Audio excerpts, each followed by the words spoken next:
story goes like this. His name is Rabbi Avram Abufaya. He's a Rav in Scottsdale, Arizona. He was arranging a get in Toronto. His travel agent arranged for him a last-minute ticket from Scottsdale to Toronto. He got the last seat on the plane. He sits down and he's sitting next to a dark male. He wanted to make a Kiddush Hashem. He immediately turned to him, exchanged pleasant remarks. He says, "Hi, my name is Abraham. What's your name?" "My name is Shah." He thought he meant quiet. So he just was quiet, went into his valise, took out his chumash, and started being Maver Sedra.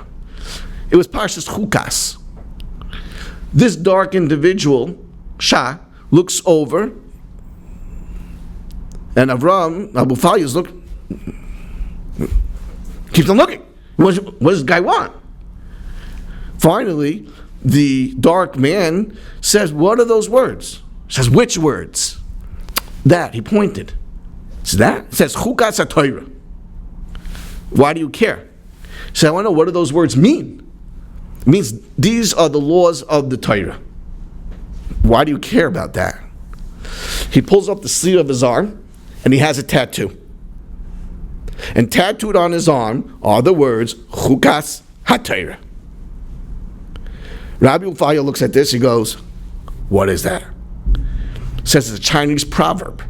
He says, "No, it's not. Look, this is the Bible. This is Hebrew. It ain't Chinese. Who gave you that tattoo?" He says, "My father." He says, "And why did your father give you that tattoo?" He says, "Because it means good luck in Chinese. And I always thought it was a drawing and a picture. I never knew that these were letters which composed a word." He says, "I don't believe you. It's impossible." He says, "You don't believe me?" He says, "No."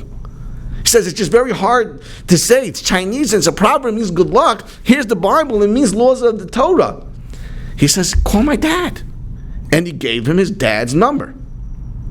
When he arrived in Toronto, he called this guy's father. He calls him up and he says, "Listen, I was just on a flight from Scottsdale to Toronto. I was flying with your son, Shah." He says, "Regards. I just have a question for you." He showed me a tattoo on his arm. He says, "Yeah? I want to know why'd you put that tattoo on his arm?" He says, "It's a Chinese proverb." He says, "Really? What does it mean?" He says, "Good luck." He says, "No, it doesn't. It doesn't mean good luck." He says, "Those are Hebrew letters. They're not Chinese. We all know what Chinese is. This is clearly Hebrew. Can you please explain to me why you did that? What does it mean? Where did it come from?" With tremendous tact, he spoke to this father to the point where the father broke down crying on the phone. He says, "Rabbi, I will tell you the truth. I was a bacher learning in Bnei Brak in the Panovich Yeshiva. I got married, had children. However, Parnasa was very difficult. I learned first Seder in Yeshiva, second Seder in Yeshiva, but I needed to make money. And I found a job in an office near Tel Aviv. I went to Rav Shach, who was my Rebbe, the Rosh Yeshiva of Panovich, and I asked him, can I take the job?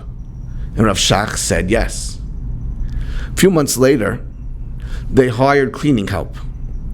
And the one to clean was a colored woman. So I went back to my Rebbe, Rav Shach, and I asked him, is it permissible to work in the office at night despite the fact that there's this woman in the office cleaning? And Rav Shach went and took out a Shulchan Aruch and he says, look here. Here are the laws of Yichud. Yichud means you can't be together with a woman alone. There's no one else in the office. It's just her and you. It's unlawful. It's against the law. It's against the Shulchan Aruch. He can't do it. He says, but Rebbe, this is my parnasa. I won't be able to put food on the table. And not only that, I don't care for her. I am not interested in her. Rav Shach went and opened up a chumash. He opened up the chukas. And he showed him the words, Zeis Chukas HaTorah. It's a law. It's a hike. You can't make your own calculations why the law doesn't apply to you. Yichud is yichud. You cannot continue working in that office. I didn't listen. I continued to work there. And we forged a relationship. And we lived together. I had to divorce my wife and leave my children. And I went to her original country. And we had a child. And you know what I named him? After my Rebbe, Rav Shach. His name is not Shach. His name is Shach. To remind me of the mistake that cost me my life. And then, after I named him, I put a tattoo on him when he was a little bit older. To remind me, I didn't listen to the words of my Heilige Rebbe, my holy Rebbe. Chukas HaTorah! I made my own calculations. I devised why those laws don't apply to me. Yichud! I'm not interested in her. I have my own family. But my Rebbe was right. And I hit rock bottom. As of today, he hasn't done tshuva. But maybe one day he will. What do we see from here? When the lines of demarcation are blurred, or chewing gum or shoelaces, they're not strong, and they're weak, look what could happen. It could happen to him, it could happen to Shlomo HaMelech, and it could happen to us.